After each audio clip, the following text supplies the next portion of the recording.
Hello everyone. Welcome to our Thursday night Facebook Lives. I am officially back. I'm so excited to be back here. I honestly missed you guys, but desperately needed a break and some rest. And so I had to give myself a dose of my own medicine, and I'm back here feeling better than ever. So tonight I really wanted to dive into this topic, and there is a few things here that we're going to be touching on. But the really big topic that we're going to be focusing on, oh geez, of course my phone's about to die. Give me a second here. Well, the big thing that I really want to dive in here tonight, guys, on is fermented foods. Hang tight. There we go. Uh-oh. Okay, there we go. So tonight I want to really dive into fermented foods. So here's the deal. Everyone out there thinks that fermented foods are the best, right? And to some extent, they can be beneficial, but they really aren't the right thing for everyone. And that might seem really shocking because everyone, again, is talking about fermented foods and how they are beneficial because they contain good bacteria. And so the assumption is, well, everyone knows that probiotics or good bacteria are beneficial for our gut. And so therefore, obviously, fermented foods are a good food option for anyone who has a gut imbalance. Definitely not the case. And so while we're going to be focusing on fermented foods tonight, I'm going to be diving into something a little bit more specifically that I haven't talked about just yet on these Facebook Lives, and I'm going to be starting to dive in much deeper into. You see, here is the big thing that I want everyone to understand. When it comes to IBS, studies are now showing that up to 70% of those that are suffering with IBS also have what's called SIBO, and that stands for small intestinal bacterial overgrowth. You may or may not have heard about it, but with such a crazy amount of research and such a high statistic that is present and really confirming that there's something that really can't be, I guess, ignored, we have to start talking about it and we have to hit it head on. So that's what we're going to do here. And so here's the big thing that that we want to understand around fermented foods and SIBO. Fermented foods, yes, are beneficial, but when it comes to small intestinal bacterial overgrowth, what's actually happening is there's an overgrowth of bacteria happening in the small intestine. That can be due to several different reasons. Some of the underlying causative factors that can contribute to that are not enough stomach acid, specifically hydrochloric acid, or underactive stomach, not just related to stomach acid, but other enzymes as well. We also see that there's typically motility issues, and stress is usually a factor. Antibiotics are a factor. So there's several contributing factors that really create a situation such as SIBO. But what happens when someone has SIBO is there tends to be a buildup of D-lactate.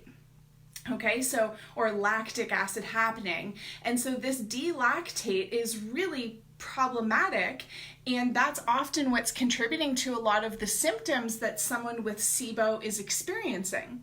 And so when we start to talk about fermented foods, and I'm going to even include in there probiotics, a lot of these strains of bacteria that you'll find in fermented foods and even some probiotic supplements are D-lactate forming strains, meaning they're going to add insult to injury. They're going to potentially further irritate your situation if you have SIBO. And so this is why it's really critical that you don't just go to the health food store and guess your way through the supplements. There is a whole wall of trillions and trillions of bacteria there, and guessing the wrong way is going to absolutely hurt your gut. Now, I remember when I was first trying to fix my gut, I was not exempt from this this type of situation. I really refused to believe that I was meant to feel like shit the rest of my life.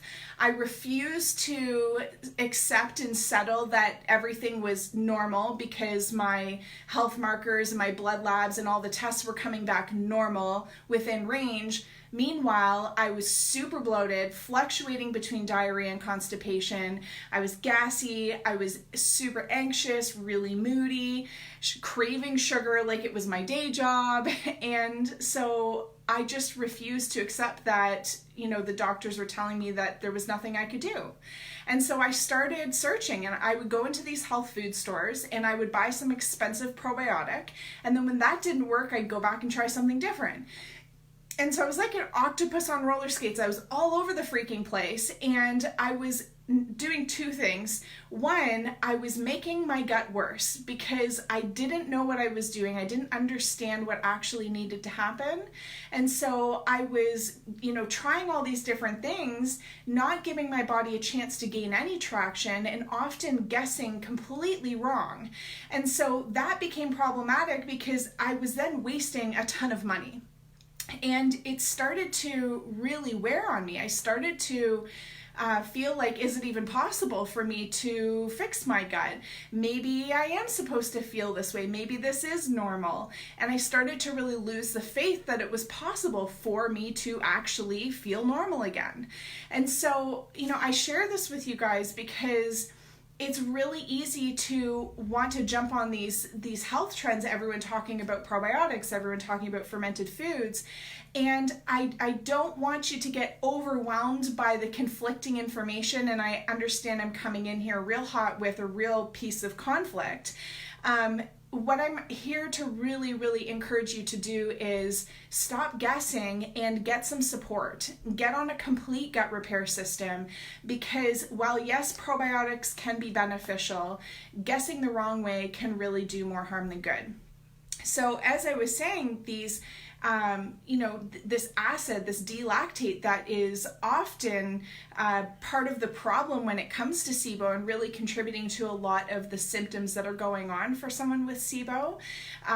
Strains such as Lactobacillus acidophilus, one of the most common strains that people go to grab and purchase, is D-lactate forming. And so when it comes to these fermented foods and probiotics, I am not here to say that you should not consume these products. I'm not here to say that these aren't beneficial.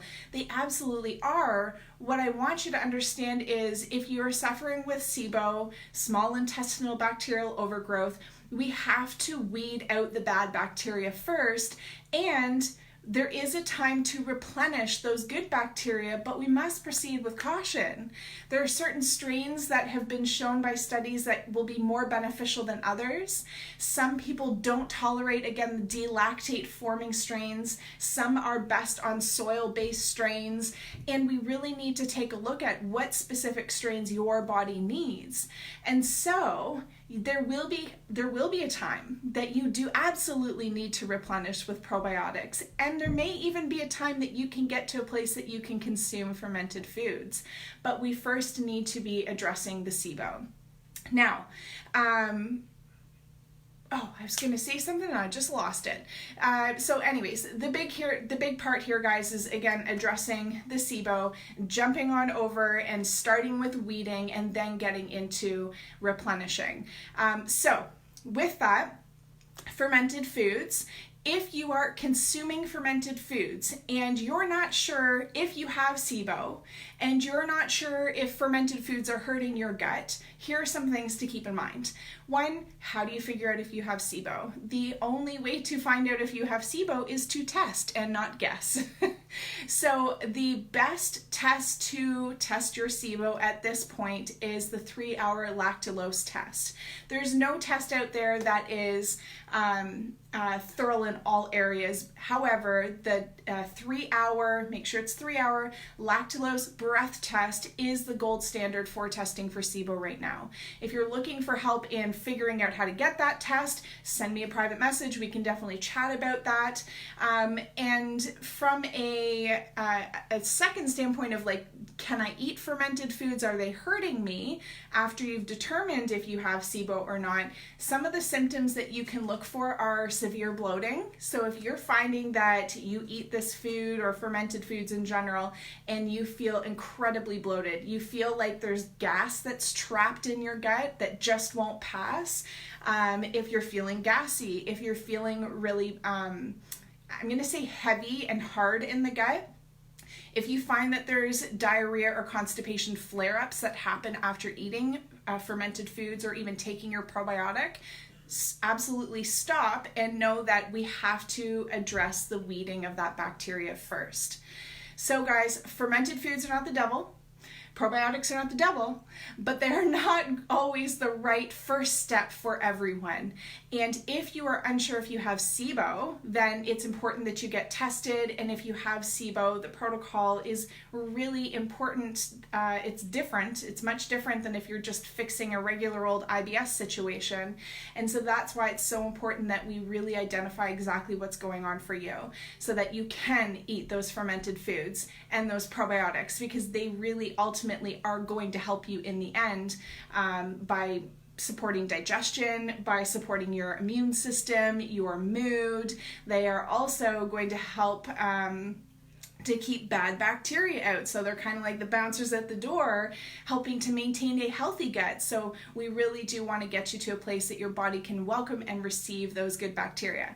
So if you are struggling and you are finding you feel like you're 9 months pregnant, if people are asking you, when are you due? And you're thinking, thanks, but I'm not pregnant, and you feel absolutely embarrassed, you just want to hide in a hole because you feel so darn terrible, you feel like you're deficient and depleted and exhausted, you're either suffering with raging diarrhea or you cannot poop no matter what you try, even if you've tried magnesium and other laxatives, and it's just not working despite your best efforts. If you just feel I guess absolutely terrible. SIBO is sort of the most extreme of IBS situations, and also know that SIBO doesn't have to be super extreme. There's a lot of people that live with SIBO and don't realize it, but if you're finding that you're on that end spectrum where things are just falling apart and you can't figure out what to eat and you are absolutely at your wit's end, then I want to talk to you, because we've got to get you some support. And I've got a couple of tools that I think would be really helpful for you. So what I'd like you to do is click the link above and let's jump on the phone together. Listen, the best way that I can help you as an individual is to speak to you as an individual.